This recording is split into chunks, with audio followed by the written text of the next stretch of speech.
I'm Tony Remis, and this is Tony Talks Back.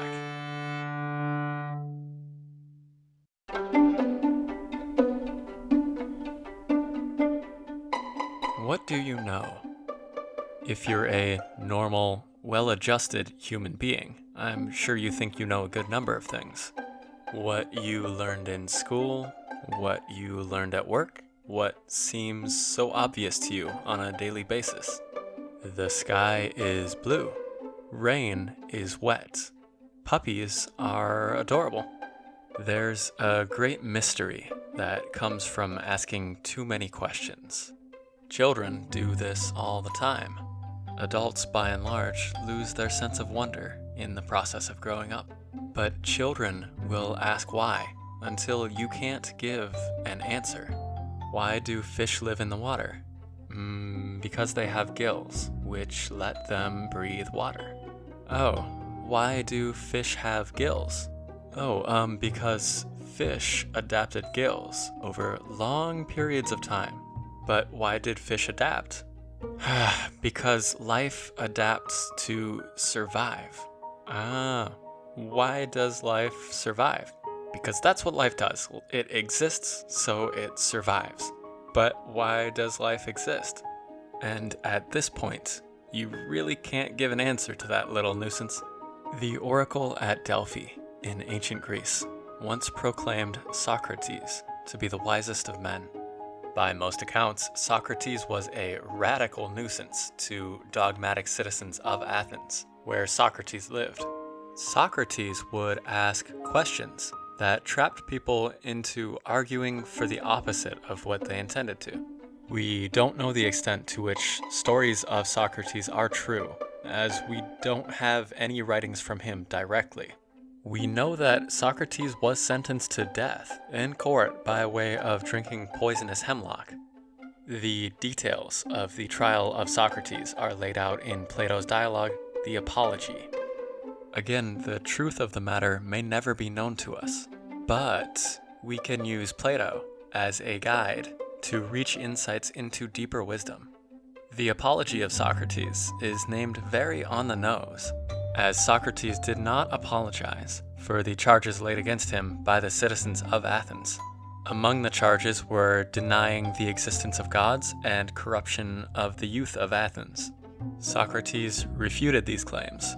The only thing Socrates admitted guilt for was a relentless, inquisitive mindset and a no-holds-barred style of examination, which he subjected the people of Athens to. Socrates would ask questions over and over and over, to the point that the people he debated with would agree to absurd and contradictory conclusions from their starting point. The method of questioning Socrates developed came from one simple and profound realization. I know that I know nothing. It's a paradoxical statement in a way, because by claiming that you know nothing, you're actually claiming that you know something, namely that you know nothing. But stepping back from the strict interpretation, Socrates only meant that he is aware of his own ignorance. Our ignorance is astounding. Today, our best physical models are guesses. Our philosophical frameworks for those physics are not complete. We could be wrong about everything, and we don't even know it. Over 2,000 years ago, Socrates thought the same thing. He could be wrong about everything, and he didn't presume to know otherwise. He was only human, and actual wisdom and true knowledge he thought was the territory of gods alone. The Temple of Apollo at Delphi had the following inscribed on its entrance: "Know thyself." Socrates attempted to do just that. At his trial, after being sentenced to death, he said these famous words: "The unexamined life is not worth living." And before his trial, he lived out the truth of those words by seeking wisdom from his fellows with clarity of his position in the world. Socrates examined and led others to examine themselves. In all cases, the wisdom of men great and small came to be nothing at all. No teacher, politician, craftsman, or so-called wise man withstood the test. and all groups Socrates questioned were of the opinion that their view afforded them some hidden truth. Artists and poets didn't have secret wisdom, only what Socrates called natural inspiration. Socrates even went so far as to say that the poets are themselves the worst possible analysts of their own poetry. I tend to agree, although I would go one step further and say that everyone is the worst possible analyst of poetry. We don't even know what art is, or at least we can't agree on it. Why would we assume ourselves to be right about anything? Instead, assuming your own ignorance is a way of being in the world that I think would greatly benefit our compassion and understanding of each other. I'm not saying self-assuredness in one's craft is bad. I know that people can develop potentially life-saving skills, and I'm incredibly grateful for those whose studies help keep society moving. But no one ever knows everything. There's always something new to learn, whether you're Einstein or Beethoven. And try to be mindful of the fact that many people live or have lived with a completely different worldview than yourself, and that the things you take for granted may be the greatest of mysteries to others.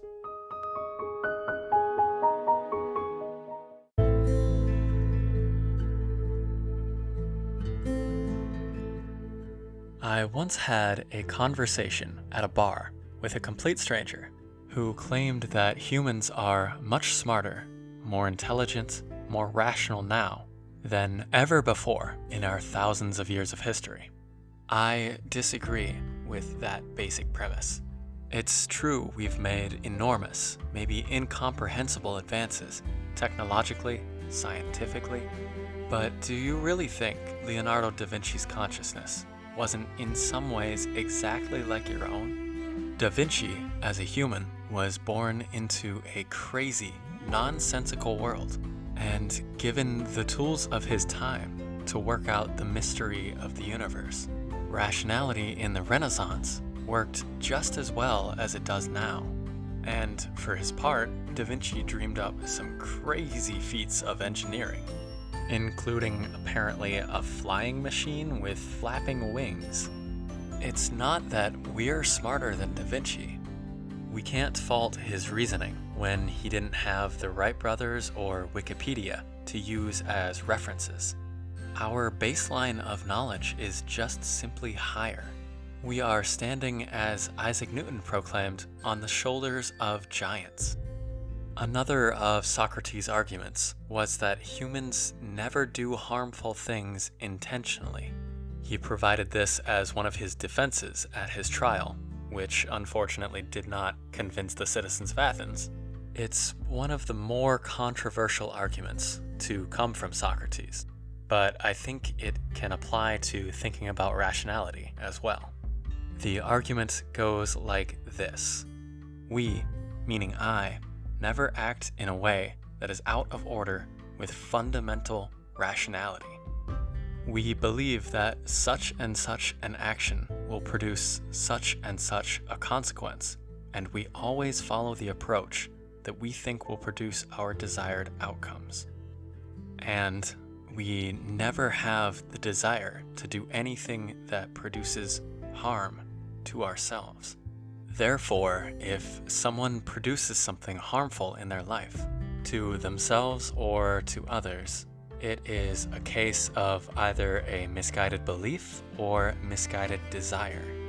Proper guidance is therefore required, but the person themselves cannot be faulted for their own ignorance. The conclusion of this argument does not sit well with everyone. How could concentration camp guards in Nazi Germany be considered anything but pure, unadulterated evil? How could one claim Hitler to have had nothing more than a misguided belief or desire? I won't claim Socrates to be right on this point, but ask yourself, have you ever acted in a way that didn't move you in the direction you thought would take you to your goal? If you think you have, then Socrates would tell you that you're mistaken about what your goal is. If your actual goal is harmful, there must yet be something driving you to it that outweighs the harm. And if it's actually more harmful than beneficial, then it is ignorance of the true harm that keeps you moving towards that goal. Which is why Socrates proclaimed, "The unexamined life is not worth living." He thought ignorance to be the cause of suffering.